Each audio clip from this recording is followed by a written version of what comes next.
Good morning, students. I am Simni Alang, your physics teacher. Students, in the last week we have started the new chapter, that is force and laws of motion. So, in this chapter we have discussed about firstly the concept of force, that force is pull or push on an object. Okay, सो अगर किसी भी object को अगर आप पुल या push करते हो that is known as force. और फोर्स के हमने बहुत सारे एग्जांपल्स जो है वो स्टडी किए थे. Then after this we have learn the definition of force. So we learn that the push और pull acting on a body changes the speed of the body और direction of motion of the body और shape and size of the body. ठीक है, तो यहाँ पर हम कुछ केसेस में हमने ये डिस्कस किया, जो एग्जांपल्स हमने डिस्कस किए वहाँ पर हमने ये कंक्लूजन निकाला कि अगर हम किसी बॉडी को पुश या पुल करते हैं जिसकी वजह से बॉडी की स्पीड में चेंज आती है या उसकी डायरेक्शन में या उसका शेप या साइज़ चेंज होता है, तो उस पुश और पुल की वजह से बॉडी के इन फैक्टर्स पे चेंजेस आ रहा है. तो बेसिकली हम पुल और पुश को क्या कहेंगे? फोर्स कहेंगे. Then we have learn the definition of force. Force की डेफिनेशन हमने लर्न की थी और उसके बाद हमने लर्न किया था इफ़ेक्ट्स ऑफ फोर्स. ठीक है, इफ़ेक्ट्स ऑफ फोर्स में हमने कहा था कि फोर्स क्या क्या कर सकता है. Force can change the state of rest or motion of an object, or size of the object, or the shape of the object, speed of the object, or the direction of motion of an object. तो यहाँ तक हमने students in the last week जो है वो topic हम cover कर चुके थे. Today we will learn about the types of forces. आज हम फोर्सेस के टाइप्स जो हैं वो लर्न करेंगे. Forces there are of two types, balanced forces, second one is unbalanced forces. तो one by one we will discuss these forces. Before learning the balanced forces I am sharing a video related to the balanced forces. Students, we have taken a wooden block on the horizontal table. If we pull the block in the left side and if we pull the block in right side, then what you have seen here. तो students हमने यहाँ पर क्या किया, एक block के ऊपर हमने टू फोर्सेस अप्लाई किए हैं. हमने F1 फोर्स, फॉर एग्जांपल हमने पहले फोर्स को लेफ़्ट साइड पे हमने मूव किया. ठीक है, फिर हमने उसको राइट साइड पे हमने उसको मूव करवाया. कैसे मूव करवाया? पुल करके फोर्स लगाया. तो उस केस में क्या कर रही है बॉडी? उसी डायरेक्शन में मूव कर रही है जिस डायरेक्शन में हमने बॉक्स के ऊपर फोर्स लगाया है. लेकिन अगर हम क्या करें, इस ब्लॉक के ऊपर दो फोर्सेस सेम यहाँ पर लेफ़्ट और राइट साइड दोनों डायरेक्शन में हम फोर्स लगाएं और फोर्स हम कुछ इस तरीके से लगाएं कि ये बॉडी जो है वो मूव ना करे.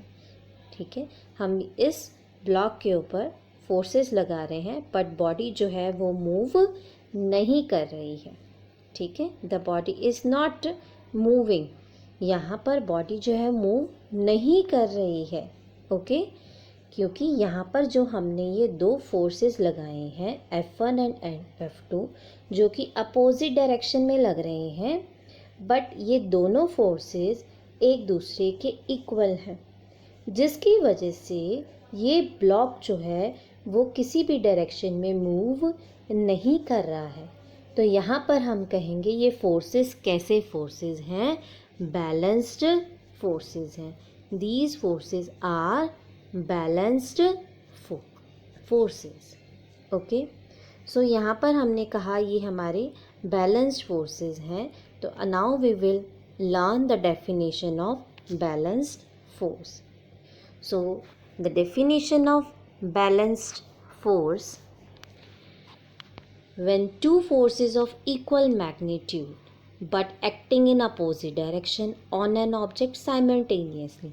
अगर आप दो फोर्सेस किसी भी ऑब्जेक्ट के ऊपर एक साथ अपोजिट डायरेक्शन में और उनके मैग्नीट्यूड जो है इक्वल हों लेकिन डायरेक्शन अपोजिट हो, तो अगर हम किसी बॉडी के ऊपर ऐसे फोर्सेस लगा रहे हों, then the object continues in its state of rest. तो ऑब्जेक्ट जो है वो अपनी अगर वो रेस्ट पर है तो वो रेस्ट पर ही रहेगा, और of uniform motion in a straight line, अगर यूनिफॉर्म मोशन में मूव कर रहा है तो वो यूनिफॉर्मली मूव करेगा। तो इस टाइम पर हम उसकी स्टेट को चेंज नहीं कर पा रहे हैं, दो द फोर्सेस आर एक्टिंग, चाहे फोर्सेस लग रहे हैं। इन फोर्सेस को हम क्या कहते हैं? बैलेंस्ड फोर्सेस कहते हैं। या हम इसको ऐसे भी लर्न करेंगे, balanced forces are those forces whose resultant force is equal to zero. Balanced forces वो फोर्सेस होते हैं जिनका रिजल्टेंट फोर्स जो है वो ज़ीरो के इक्वल होता है। तो यहाँ ये रिजल्टेंट फोर्स जो है वो किसके इक्वल है? What do you mean by this resultant force? Resultant force का मतलब ये होता है नेट फोर्स निकालना, ठीक है। नेट फोर्स मीन्स अगर एक बॉक्स के ऊपर, if there is a box, इसके ऊपर एक फोर्स लगा रहे हैं F1, दूसरा फोर्स लगा रहे हैं F2, ठीक है। तो आप तीसरा फोर्स लगा रहे हैं F3। मैं कहूँगी टोटल फोर्स निकालो कि टोटल फोर्स जो है वो कितना है। आप कैसे निकालोगे? F1 plus F2 plus F3। तो हम क्या करेंगे? तीनों फोर्सेस को ऐड कर देंगे, मीन्स टोटल फोर्स निकालना, ठीक है। तो जो टोटल फोर्स होता है उसको रिजल्टेंट फोर्स कहते हैं। तो यहाँ पर हम ये कह रहे थे कि बैलेंस्ड फोर्सेस वो फोर्सेस होते हैं जिनका रिजल्टेंट फोर्स ज़ीरो के इक्वल हो, ठीक है। ज़ीरो का इक्वल मीन्स अगर मान लीजिए एक बॉक्स के ऊपर जो फोर्स लग रहे हैं F1 और F2 लग रहा है, F3 अभी नहीं लग रहा, F3 अभी नहीं लग रहा। तो F1 और F2 जो हैं वो दो फोर्सेस यहाँ पर एक्ट कर रहे हैं, लेकिन ये एक दूसरे के क्या है? इक्वल एंड अपोजिट है। तो ये एक दूसरे को क्या कर देंगे? कैंसिल कर देंगे, जिसकी वजह से जो रिजल्टेंट फोर्स है वो ज़ीरो के इक्वल हो जाएगा, ठीक है। Next is, you can see this picture. So it is a tug of war game. Here the two teams pull a rope in opposite direction, ठीक है। But if the rope does not move in any direction, अगर कोई ये rope जो है अगर किसी भी direction में move नहीं कर रही है, that means both teams are applying forces in opposite direction by equal amount. तो अगर जो रोप मूव नहीं कर रही किसी भी डायरेक्शन में, इट मीन्स दोनों टीम जो हैं इक्वल फोर्सेस एक्ट कर रही हैं, इक्वल फोर्सेस लगा रही हैं। तो इस सिचुएशन में जो फोर्सेस अप्लाई कर रहे हैं, ये फोर्सेस कैसे फोर्सेस होंगे? It will be balanced forces. Next example, for example हम एक बॉक्स को किसी सरफेस के ऊपर मूव करवाना चाहते हैं, तो हम उस बॉक्स के ऊपर फोर्स अप्लाई कर रहे हैं। We are applying the force. So force of push F हमने फोर्स अप्लाई किया। बट कोई भी बॉडी किसी भी सरफेस के ऊपर जब भी आप मूव करवाते हो तो वहाँ पर एक एक्सटर्नल फोर्स लगता है जो कि अपोज करता है, उसे कहते हैं फोर्स ऑफ फ्रिक्शन। तो स्टूडेंट्स यहाँ पर फोर्स ऑफ फ्रिक्शन जो है वो आप नोट करें। फोर्स ऑफ फ्रिक्शन क्या होता है? फोर्स ऑफ फ्रिक्शन वो फोर्स होता है जब भी कोई बॉडी किसी सरफेस के ऊपर मूव करती है या मूव करने की कोशिश करती है, तो वहाँ पर एक अपोजिट डायरेक्शन में फोर्स लगता है। अपोजिट डायरेक्शन मीन्स अगर बॉडी इधर मूव करना चाहती है तो force of friction opposite direction में लगेगा, ठीक है। तो फोर्स ऑफ फ्रिक्शन जो है वो इसको अपोज कर रहा है। इस केस में अगर मैं मान के चलूँ ये बॉडी मूव नहीं कर रही है, बॉडी अभी रेस्ट पर है, तो इसका मतलब जितना हमने फोर्स लगाया उतना ही फोर्स ऑफ फ्रिक्शन भी लग रहा है। इक्वल एंड अपोजिट फोर्स लग रहे हैं, जिसकी वजह से बॉडी मूव नहीं कर रही और नेट फोर्स जो है वो किसके इक्वल है? ज़ीरो के इक्वल है। तो यहाँ पर हम कहेंगे कि यहाँ पर कैसे फोर्सेस हैं? बैलेंस्ड फोर्सेस लग रहे हैं। हम भी फोर्स अप्लाई कर रहे हैं और फ्रिक्शनल फोर्स भी लग रहा है, पर बॉडी मूव नहीं कर रही है। इट मीन्स ये फोर्सेस कैसे हैं? बैलेंस्ड फोर्सेस हैं। तो स्टूडेंट्स हमने लर्न किया बैलेंस्ड फोर्सेस क्या होते हैं। So now you will learn the definition of balanced forces. Now we will learn about unbalanced forces. तो अनबैलेंस्ड फोर्सेस बिल्कुल अपोजिट हो जाएगा। Here when two forces of unequal magnitudes, magnitude कैसे होंगे? Unequal, okay, but acting in opposite direction on an object simultaneously, then the object moves in the direction of a large force. These forces acting on the object are known as unbalanced forces. तो यहाँ पर हम क्या कहेंगे, अगर किसी object के ऊपर हम अनइक्वल मैग्नीट्यूड्स फोर्स लगा रहे हैं और अपोजिट डायरेक्शन में लग रहे हैं, तो उस केस में ऑब्जेक्ट जो है वो जिस डायरेक्शन में लार्ज फोर्स लग रहा है उस डायरेक्शन में ऑब्जेक्ट जो है वो मूव करेगा. तो ऐसे फोर्सेस जो उस ऑब्जेक्ट के ऊपर लग रहे होंगे उन फोर्सेस को हम क्या कहते हैं, अनबैलेंस्ड फोर्सेस कहते हैं. And we can also say that unbalanced forces are those forces whose resultant force is not equal to 0. जिनका रिजल्टेंट फोर्स जो है वो अब ज़ीरो के इक्वल नहीं होगा, उनका कुछ रिजल्टेंट फोर्स आएगा. अगर नेट फोर्स आएगा तभी तो बॉडी अपनी स्टेट को चेंज करेगी. अगर नेट फोर्स नहीं लग रहा है इसका मतलब स्टेट चेंज नहीं करेगी. ठीक है, तो that means unbalanced forces are those forces जिनका रिजल्टेंट फोर्स जो है वो ज़ीरो के इक्वल ना हो. So in the next here it is an example, you can see एक बॉक्स के ऊपर हम फोर्स अप्लाई कर रहे हैं, फोर्स ऑफ पुल.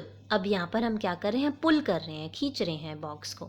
ठीक है, अगर आप फोर्स अप्लाई कर रहे हो, आप कौन सी डायरेक्शन है, ये राइट साइड डायरेक्शन है, राइट साइड पे बॉक्स को मूव करवा रहे हैं, तो फोर्स ऑफ फ्रिक्शन कहाँ लगेगा, अपोजिट डायरेक्शन में. As I explain you, force of friction हमेशा लगेगा किसी बॉडी के ऊपर अगर आप किसी बॉडी को किसी सरफेस के ऊपर मूव करवाते हो. अगर कोई एक बॉडी दूसरे सरफेस के ऊपर मूव करती है या रब करते हैं या मूव करती है, स्लाइड करती है या रोल करती है, किसी भी केस में, तो उस केस में एक फ्रिक्शनल फोर्स लगता है, एक अपोजिंग फोर्स लगता है जो कि उसके मोशन को अपोज करता है. तो अगर हम यहाँ पर राइट साइड पे पुल कर रहे हैं तो फोर्स ऑफ फ्रिक्शन कहाँ लगेगा, लेफ्ट साइड पे लगेगा. ठीक है, बट इस केस में अगर हम कहते हैं, हम let us consider the body is moving, यहाँ पर बॉडी जो है वो मूव कर रही है, तो यहाँ पर ये दोनों फोर्सेस जो हैं वो इक्वल नहीं है. ठीक है, क्योंकि बॉडी मूव कर रही है, इट मीन्स फोर्स ऑफ पुल जो है उसका मैग्नीट्यूड ज़्यादा है, जिसकी वजह से नेट फोर्स जो है वो ज़ीरो के इक्वल नहीं आ रहा. और नेट फोर्स आप कैसे निकालेंगे, लार्जर फोर्स में से स्मॉलर फोर्स को सब्ट्रैक्ट कर देंगे. So we will get F1 minus F2, we will get the net force acting on the box.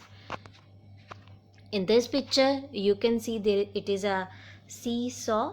ठीक है, तो यहाँ पर जो जहाँ हैवी वेट होगा वहाँ उस डायरेक्शन में जो ये seesaw है that will move in that direction.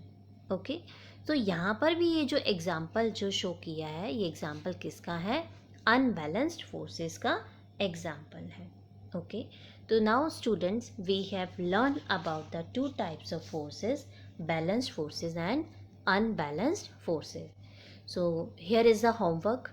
तो फर्स्टली आपने जो हमने टॉपिक आज रीड किया है बैलेंस्ड फोर्सेस और अनबैलेंस्ड फोर्सेस का, तो आपने अपनी बुक में चैप्टर 2 हम कर रहे हैं, उस चैप्टर 2 में से आज के टॉपिक को रीड करना है. देन आपने बैलेंस्ड एंड अनबैलेंस्ड फोर्सेस की डेफिनेशन को अपनी फेयर नोटबुक में राइट करना है. Then you have to learn the following questions. These are the very short answer type questions that is already given in your book. So you will learn these questions from your book. You will learn only. No need to write these question answer. You just learn only. You have to learn only these question. आपको सिर्फ ये questions जो है learn करने हैं, write करने की need नहीं है. Write आपको क्या करना है, definition of balanced forces and unbalanced forces. So thank you students.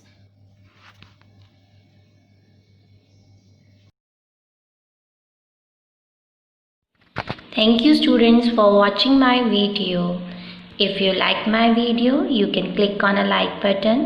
Also subscribe my channel. To get the latest notification, press on a bell icon.